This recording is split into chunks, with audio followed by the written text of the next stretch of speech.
Olá, eu sou a doutora Patrícia Alonso, advogada especialista em violência doméstica contra a criança. E com frequência eu vejo nos processos, quando nós propomos, às vezes o juiz da vara da infância declina a competência, alegando que ele é incompetente em razão da matéria, sendo que a criança está num eminente risco de vida, né?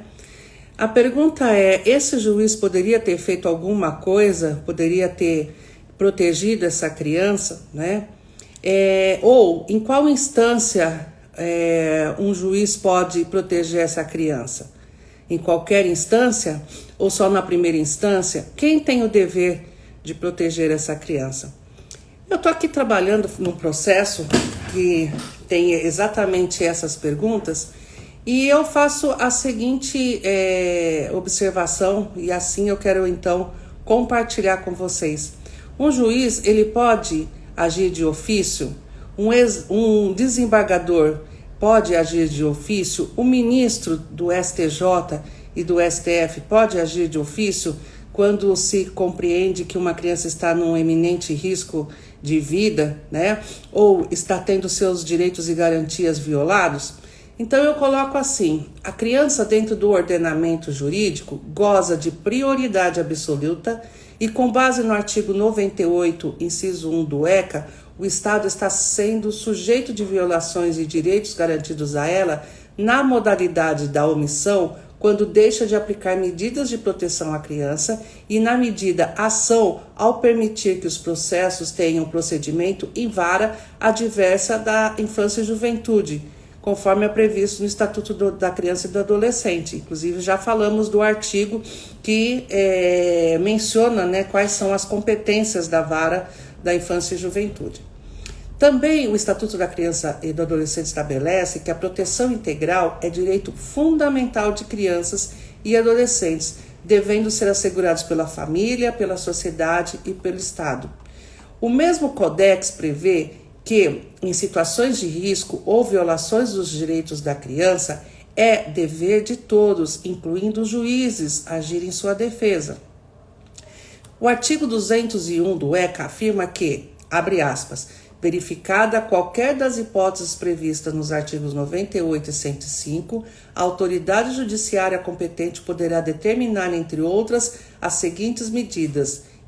Inciso 2. Encaminhamento ao órgão competente mediante termo de responsabilidade.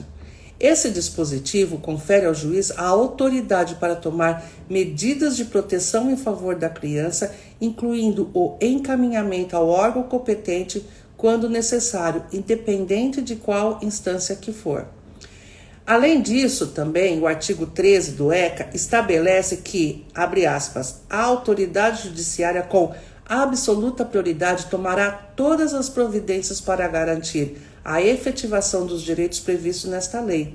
Isso significa que os juízes têm o dever de agir prontamente. Opa, deixa eu voltar aqui que eu tirei fora aqui do meu ângulo aqui. Isso significa que os juízes têm o dever de agir prontamente e de ofício para proteger os direitos da criança em perigo. Então, o juiz, ele necessariamente não precisa estar dentro daquelas prerrogativas que geralmente o Código Civil fala.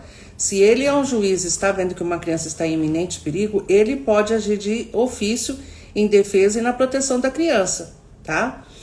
Baseado no artigo 13 do ECA, inclusive. Também no mesmo sentido, o artigo 201 do ECA, que permite que o juiz intervenha de ofício nas situações em que haja ameaça ou violação dos direitos da criança e do adolescente, aplicando medidas de proteção necessárias. Também no mesmo sentido, o Código de Processo Civil, artigo 139, inciso 4, autoriza que o juiz a determinar, mesmo sem requerimento das partes, as medidas que julgar necessárias para prevenir ou reparar danos que possam resultar do processo quando houver fundado receio de que uma parte cause dano à criança. Também na Lei 13.431 de 2017, em seu artigo 22, estabelece que em casos de violência, o juiz poderá de ofício ou mediante requerimento das partes ou do Ministério Público, adotar medidas para a proteção da criança e do adolescente, garantindo-lhes a não revitimização e a preservação da sua integridade. Ainda na Lei 11.340 de 2006, ou seja, Lei Maria da Penha, no artigo 19, permite que o juiz adote medidas protetivas de urgência de ofício ou mediante requerimento do Ministério Público ou da autoridade policial para garantir a integridade física, psicológica e emocional da criança em casos de violência doméstica e familiar. Portanto, o poder público deve assegurar a efetivação dos direitos da criança, inclusive na precedência do atendimento, pois o tema é de suma relevância pública. Considerando ainda que, conforme reza o capítulo 7 do ECA, da proteção judicial dos interesses individuais, difusos e coletivos, onde no artigo 208 preceitua que, abre aspas, regem-se pelas disposições desta lei as ações de responsabilidade por ofensas aos direitos assegurados à criança e ao adolescente, referentes ao não oferecimento ou oferta regular. Parágrafo 1º. As hipóteses previstas nesse artigo não excluem da proteção judicial outros interesses individuais, difusos ou coletivos, próprios da infância e do adolescente, protegidos pela Constituição e pela lei. Por fim, eu coloco na petição, requer a juntada do último relatório emitido pela ONU, onde ficou consignado que é veemente proibido o uso da tese da síndrome da alienação parental e seus derivados em todo o mundo, porque afronta inclusive tratados e convenções internacionais. Se não, vejamos, artigo 27, item 27, do relatório da ONU. A fala em abordar a violência praticada pelo parceiro íntimo e a violência contra a criança em direitos de custódia e decisões de visita é uma violação aos direitos da criança e do princípio do melhor interesse da mesma.